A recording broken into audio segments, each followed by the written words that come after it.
little bit awkward. Who's in charge? Make no mistake, this lady is in charge. So here's the situation. Pat is refusing to speak to us directly. He's willing to give us 3 hostages, but only if he can talk to us through you. Now we need to know why Pat has done this, so we can draw things to a peaceful conclusion. Yeah, sure. I'll talk to him. Deal. I mean, sorry, wrong person. Yeah, come here. Okay. Now, are you on any medication? Just some cream. I've got very aggressive athlete's foot, but that's the only thing about me that is. And do you suffer from any nervous conditions such as panic attacks? Do I look like I suffer from panic attacks? I've had one panic attack in a car wash. It was a perfect storm of no sleep, no wife, and angry brushes whirring towards me. By the time the giant hairdryer came on, I was in the footwell.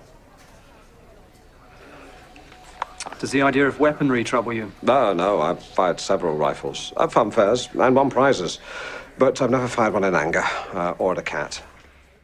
Steve Coogan, it's an absolute pleasure to meet you. I grew up with Alan Partridge, always on in the house. They make me feel old. Carry on. No, you know, all generations. So, I mean, it was back, I think, in 2004 that I first heard rumours that, you know, there might be a film, and I was 14 at the time and I was so ecstatic. So to have it now come to the big screen, it's great. But what was it like, the process of getting from like that rumour to finally having it on screen? Well, one of the motivations for making the film was I could stop people asking me, is there going to be an Alan Partridge film? And it was worth it for that alone. Really, there was always the will to make it, but it's, you know, when a character's so well loved, you can become petrified about doing something that's a mistake or getting it wrong.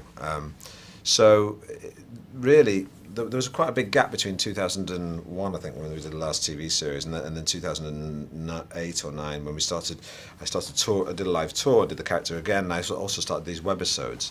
That was really important, that we sort of took the character out and shook all the dust off and road tested him again, if you like.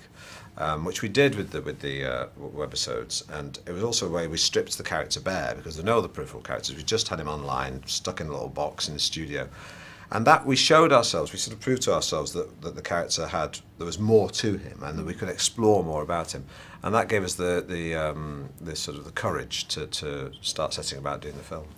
So I know Alan is an interesting character. I do believe he described the Irish as buck-toothed simpletons with eyebrows on their cheeks at one stage. Fantastic Really? quote. Oh my God. Last time I was talking about some of my old uncles from, I used to know, in the 1970s in Mayo. Did Colin Meaney's Pat Farrell change Alan's impression of the Irish at all? Well, I think Alan has a very traditional British prejudice against the Irish, which is you know, basically a sort of what I might call a sort of a Quentin Letts Daily Mail kind of prejudice against the Irish, which is still there in spades. But Alan likes Colin, likes Pat Farrell, played by Colin, because you know, I think he identifies with him because Alan's a bit of an outsider, and Pat Farrell is a bit of an outsider, being Irish in Norwich, and we liked that element to it. And Colin was a great actor to play the part because he has a threatening quality, but he also has a vulnerable quality at the same time. And we needed both those things because we didn't just want to make a cliched bad guy.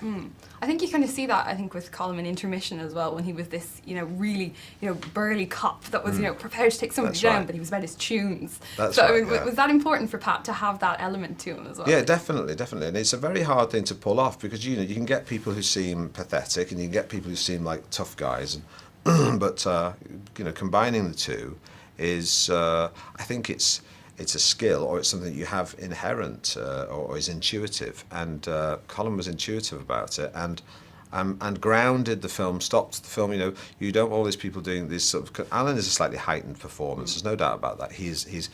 But you have to have the other characters around it have integrity, and Colin brought that to the part. I know it's a very Irish production. Obviously, we've got Declan Downey, the director, who is Mr. Father Ted to us. That's right. Yes, of and course. then, obviously, you know, you've got quite a connection to the Irish yourself. You've got Irish blood, and we've seen you in Moon Boy recently. Yes. Touchy feely. Well, I was very pleased. I finally got to do my Mayo accent, which I've been keeping up my sleeve for all these years. And I mean, that was my next question. I mean, that accent is spot on. I was watching a behind-the-scenes clip with my mum last night, and she was like, who's that? Is he Irish? I was like, Mum, that's Steve Coogan. But I mean, so many actors get it so wrong. Well, it's very hard because I was in the cast and crew were almost entirely, well, they were entirely Irish. I was the only non-Irish person there. So I knew, you've got to get it right. And rather than just this generic accent, I was with Rob Brydon recently, and he was doing an Irish accent, and I said, where exactly in Ireland is that accent from, Rob? And he couldn't tell me, of course, because it was one of those generic ones. Funny you should mention Rob, actually, because when you play all these different characters, we absolutely love you. But when you play a characterised version of yourself in The Trip, we love you even more. And I've heard that you guys have just been filming a bit. Yeah, we just made another trip, the Trip to Trip to Italy. It's called. I think it's not called the Trip to Italy. It's called the Trip to Italy. We're not going to get involved in all that kind of texty stuff. All along the Amalfi Coast, retracing the footsteps of the Romantic poets on their grand tour. So it's suitably pretentious. Well, listen, Steve, it's been an absolute pleasure to speak to you, and congratulations on the film, and I look forward to the next series of The Trip quite a lot. Thank you very much. That was soft rock cocaine enthusiast Fleetwood Mac. And this was Alan Partridge. Love that noise. I was having a fascinating conversation with Norfolk's most suntanned child, just passed his details on to the social services. Alan, we're being taken over. So, Pat, no one's getting sacked. Just sack Pat. Just gave me 30 minutes to clear out my locker. Hello? Pat? There's only one person, Pat, who's willing to talk to. You. Cool.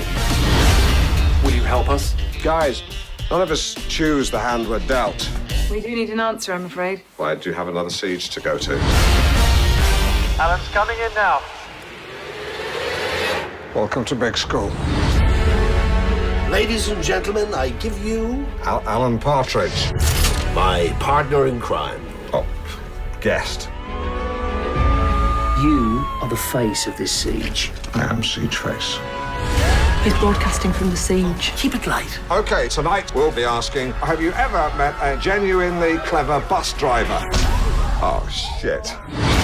As the hostage crisis escalates, Alan Partridge has become the chief negotiator. You've got to be more concise. What do you want? I want a helicopter. That's just an example, by the way. Okay, he wants a helicopter. One man, one goal. Glover! He's got the shooter! Take the police. Friends, Pat, friends. It's weird.